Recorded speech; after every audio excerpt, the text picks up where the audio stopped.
하나님과 우리의 관계를 생각할 때에 이 언약 관계라는 것이 참 중요하죠. 우리는 하나님을 아버지라고 부르잖아요. 아버지와 아들의 관계는 언약 관계가 아니죠. 그냥 세상에 태어나서 저절로 맺어진 관계입니다. 그렇다 보니까 우리가 하나님 아버지 이렇게 부르니까 이 언약 관계의 중요성을 자꾸 잊어버리는 거죠. 이 성경에 등장하는 가장 첫 번째 언약 관계란 부부 관계라고 말할 수 있을 것입니다. 아담과 하와를 하나님이 짝지어서 부부가 되게 하시잖아요. 부부란 언약을 통하여 맺어지죠. 그렇잖아요. 한 남자와 한 여자가 평생 서로 사랑하며 살겠다고 언약하고 되는 것이 이제 부부입니다. 그리고 이 부부 관계는 예수 그리스도와 교회의 관계를 예표하고 있는 거죠. 예수님과 우리가 언약으로 맺어진 관계다. 그런 의미를 가지고 있습니다. 하나님은 이방인이었던 아브라함을 부르시고 언약을 하셨죠. 내가 네게 지시할 땅으로 가라. 그리하면 내가 너를 창대케 하고 복이 되게 해주겠다. 언약하십니다. 아브라함은 그 하나님의 언약을 믿고 순종하여 갑니다. 그리고 하나님은 그 아브라함에게 그의 후손에게 가나안 땅을 주시겠다고 약속하시죠. 그리고 그의 후손이 애굽에 들어갔고 430년이 지난 후에 하나님은 정말로 이스라엘을 출애굽시켜서 하나님의 땅 가나안 땅으로 이제 옮기십니다. 그 과정에서 하나님은 시내산에서 이스라엘 백성과 언약을 또 체결하시죠. 나는 너희의 하나님이 되고 너희는 내 백성이 될 것이다. 나는 너희의 하나님으로서 내 백성인 너희를 지키고 보호하고 인도하겠다. 너희는 내 백성으로서 하나님만을 섬기고 하나님의 말씀대로 살아야 한다 하고 이제 언약을 맺습니다. 그런데 이스라엘은 그 하나님의 언약을 자꾸 어기죠. 이방인을 쫓아가고 이방 풍속을 쫓고 하나님 언약에서 자꾸 이제 벗어나는 거예요. 그러던 중에 하나님은 다윗을 선택하여 왕으로 세우십니다. 20절에 보면 이렇게 돼 있어요. 내가 내 종 다윗을 찾아내어 나의 거룩한 기름을 그에게 부었도다. 다윗을 찾아냈다고 이야기를 하죠. 그리고 그때 다윗에게 하나님은 언약하시죠. 너의 왕위를 영원토록 유지시켜 주겠다. 다윗의 왕위가 영원히 유지된다는 것은 이스라엘이 영원할 것임을 의미하죠. 그렇잖아요. 왕조가 무너지지 않으면 그 나라가 망하지 않는 거잖아요. 이스라엘은 이 언약을 굳건히 붙잡고 있는 거거든요. 하나님이 약속하신 다윗 언약이 우리에게 있기 때문에 우리나라는 결코 망하지 않는다. 이제 이 믿음을 가지고 있는 거죠. 근데 다윗과 언약을 맺기 전에 뭐가 또 존재해요? 시내산 언약이 존재하는 거죠. 시내산에서 언약을 맺을 때에 여호와의 말씀을 지켜 행하면 너희가 어디로 가든지 복을 받을 것이다. 온 민족 위에 너희가 뛰어난 민족이 될 것이다. 그런데 하나님의 언약을 버리면 어딜 가든지 저주를 받을 것이고 너희를 온 세계에 흩어버릴 것이다 하고 하나님이 맺어놓은 그 시내산 언약이 존재하는 거죠. 오늘 본문의 말씀은요, 이스라엘이 처한 위기 속에서 다윗 언약이 이루어지기를 이제 간구하는 내용입니다. 나라가 아주 곤란한 상황에 놓여 있어요. 40절에 보니까요. 그의 모든 울타리를 파괴하시며 그 요새를 무너뜨리셨으며, 실제 이스라엘의 성벽이 무너졌다, 그걸 의미하는 건 아닌 것 같아요. 이제 본문의 배경은 솔로몬이 죽고 난 후 르호보암 5년에 애굽왕 시삭이 나라를 침입해 올 때에 이제 기록된 것이라고 보고 있거든요. 이제 이스라엘이 멸망할 때 나중에 이제 성벽이 다 무너지지만 지금은 그런 상황은 아닌 것 같아요. 실제 성벽이 무너졌다는 것보다는 보이지 않는 하나님의 울타리, 보이지 않는 하나님의 보호막이 사라졌다는 고백인 거죠. 이스라엘은 하나님이 지키고 있는데 하나님이 지키니까 그 누구도 침범할 수 없는데 하나님이 그 울타리를 무너뜨려 버리니까 이제 공격해 왔다, 이제 그런 의미죠. 욥기서도 보면 그런 말씀이 나오잖아요. 하나님이 욥을 울타리를 두르시니 사탄이 건들 수가 없었다, 이제 이렇게 돼 있죠. 그 하나님의 울타리를 울타리를 파괴해 버렸다는 거죠. 그랬더니 41절에요. 길로 지나가는 자들에게 다 탈취를 당하며 지나가는 행인들이 건드려도 어떻게 못하는 거예요. 하나님의 울타리가 무너져 버리니까 옆에 지나가던 사람도 자꾸 건드리는 상황이 되는 거죠.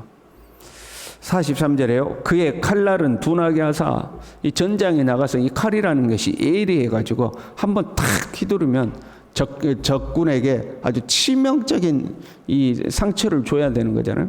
그래서 한 번에 탁 해칠 수 있어야 되는데 이 칼날이 둔해져서 내가 아무리 휘둘러도 적군이 죽지를 않는 거죠.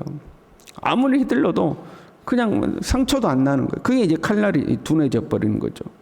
내가 아무리 수고하고 아무리 노력해도 이게 아무 효과가 없어지는 거죠. 우리 그런 표현 하잖아요. 저 사람 젊었을 때는 진짜 샤프했는데 저 사람 진짜 이 머리가 잘 돌아갔는데 나이가 드니까 둔해졌네. 나이가 드니까 이상해졌네. 뭐 이런 표현을 하잖아요. 그러니까 하나님과 사람 앞에서 그의 어떤 생각, 그의 판단력, 그의 능력, 아주 날카로운 것을 가지고 있었는데 어느 순간 둔해져 가지고 생각도 둔하고 판단도 둔하고 그렇게 이제 돼버린 거죠. 칼날이 둔해져 버린 거죠. 그리고 더 이상 버티지 못하게 하셨으며 이제 더 이상 자기가 있던 그 자리에 버틸 수 없는 상황이 온 거예요. 칼날이 둔해지고 지나가던 행인이 건드려도 어찌 할 수가 없을 정도로. 그래서 그 자리에서 물러나게 되는, 지금 이스라엘이 꼭 그런 상황이라 이 말이죠. 이스라엘이 왜 이런 어려움에 처해 있는가? 38절에요. 주께서 주의 기름 부음 받은 자에게 놓아서 물리치셔서 버리셨으며 주의 종의 언약을 미워하사 그의 관을 땅에 던져 욕되게 하셨으며, 하나님이 그의 기름 부은 자 왕을 버리셨다는 거예요. 그의 이 관을 땅에 던져버렸다는 거예요. 왜? 언약을 미워했다. 그와 세운 언약을 미워하사 그의 관을 그냥 땅바닥에 버려버렸다는 거죠. 왜 언약을 미워했을까요? 안 지키니까. 언약을 안 지키니까 언약이 미운 거죠. 이제 엄마가 이제 외출을 해요. 외출을 하면서 이거 공부해 놓고 공부 다 마치면 책 읽고 집에서 얌전히 있어야 돼. 그럼 엄마는 엄마는 그렇게 하면 올 때 피자 사가지고 그래 네가 공부하고 있으면 엄마가 피자 사올게 하고 이제 엄마가 나가서 일 보고 피자를 사가지고 들어왔는데 봤더니 공부는 안 하고 온 집안을 그냥 어지러 놓고 그냥 난리를 쳐놨어요. 그럼 엄마가 사온 피자를 팽개쳐버려요? 그래도 하나 피자 먹으라 그래요? 여러분은 착하셔가지고 하나 피자 먹으라 그러실 것 같은데, 엄마가 피자를 탁 팽개치는 거죠. 엄마가 이거 해놓으라 그랬잖아. 근데 꼭 이제 그런 모습이죠. 하나님이 언약을 맺었는데 그 언약을 안 지키고 멋대로 하는 거죠. 그러니까 하나님께서 언약을 탁 팽개치셨다는 거죠. 그래서 하나님의 울타리가 제거되고 이스라엘은 아주 곤란한 상황이, 지나가는 행인이 건드려도 얻지 못하고 내 손에 들려있는 칼날은 무디어져서 아무리 휘둘러도 소용이 없고 결국 그 자리에서 물러날 수밖에 없는 그런 상황에 놓인 거예요. 그 곤란한 상황에서 이스라엘은 다시 지금 언약을 붙잡고 하나님 앞에 기도하고 있는 거예요. 우리의 삶에요, 곤란한 문제가 생기면 하나님의 언약으로 돌아와야 합니다. 우리가 하나님 앞에 기도를 하더라도 하나님의 언약을, 약속의 말씀을 붙들고 기도하는 거죠. 28절에요. 그를 위하여 나의 인자함을 영원히 지키고 그와 맺은 나의 언약을 굳게 세우며 또 그의 후손을 영구하게 하여 그의 왕위를 하늘의 날과 같게 하리로다. 영원이라는 단어 나오죠. 영원히 지키고 굳게 세우며 그의 후손을 영구하게 하여, 하나님 그렇게 약속하지 않았습니까? 이제 이런 고백이죠. 하나님이 우리 조상 다윗에게 그렇게 언약하지 않았습니까? 30절에요. 만일 그의 자손이 내 법을 버리며 내 규례대로 행하지 아니하며 내 율례들을 깨뜨리며 내 계명을 지키지 아니하며, 자기들이 이제 그런 거죠. 내가 해초리로 그들의 죄를 다스리며 채찍으로 그들의 죄악을 벌하리로다. 내가 맷때리겠다는 거죠.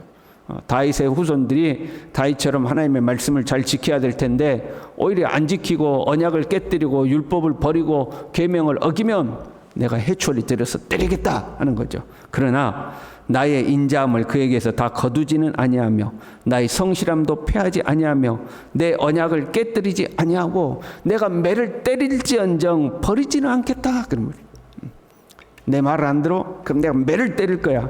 그러나 버리지는 않겠다. 이게 하나님이 다윗과 맺어놓은 언약이라는 거예요. 그러니 하나님 앞에 이 언약을 붙들고 하나님 우리 다윗에게 그렇게 약속하지 않았습니까? 매를 때릴지라도 버리지는 않겠다고, 그 왕위를 피하지는 않겠다고 약속하지 않았습니까? 그러니 어떻게 해달라고요? 이 나라를 보호해 주십시오, 지켜주십시오. 이제 이 고백이죠. 그런데 생각해 봐요. 지금 나라가 곤란한 상황에 놓였어요. 그게 어떤 상황이죠? 하나님이 지금 매를 때리는 상황이잖아요. 그렇죠? 그 하나님이 약속대로 하고 계시는 거죠. 하나님의 말씀을 안 지키니까 하나님이 매를 들어서 지금 이스라엘 때리고 계시는 거예요. 하나님의 언약대로 이행되고 있는 거죠. 우리는요, 하나님의 언약을 붙잡아야 돼요. 우리의 삶에 어떤 문제가 생겨도 우리는 하나님의 언약을 붙들어야 돼요. 주님께서 이렇게 말씀하시지 않았습니까? 이 말씀대로 이루어 주옵소서 하고 언약을 붙들고 하나님 앞에 기도해야 돼요. 그러나 그것보다 더 중요한 것이에요. 그 언약을 맺어주신 하나님의 사랑과 자비로우심, 하나님의 은혜죠. 우리가 언약을 붙잡을 수 있는 것은 하나님의 그 은혜로움과 자비하심이 있기 때문인 거죠. 우리가 예수님을 믿어 하나님의 자녀가 되었어요. 여러분, 이게 당연한 겁니까? 이게 정당한 겁니까? 하나님의 은혜죠. 예수님을 믿음으로 하나님의 자녀가 된다는 그 언약 자체가 하나님의 은혜요, 하나님의 자비로우심이죠.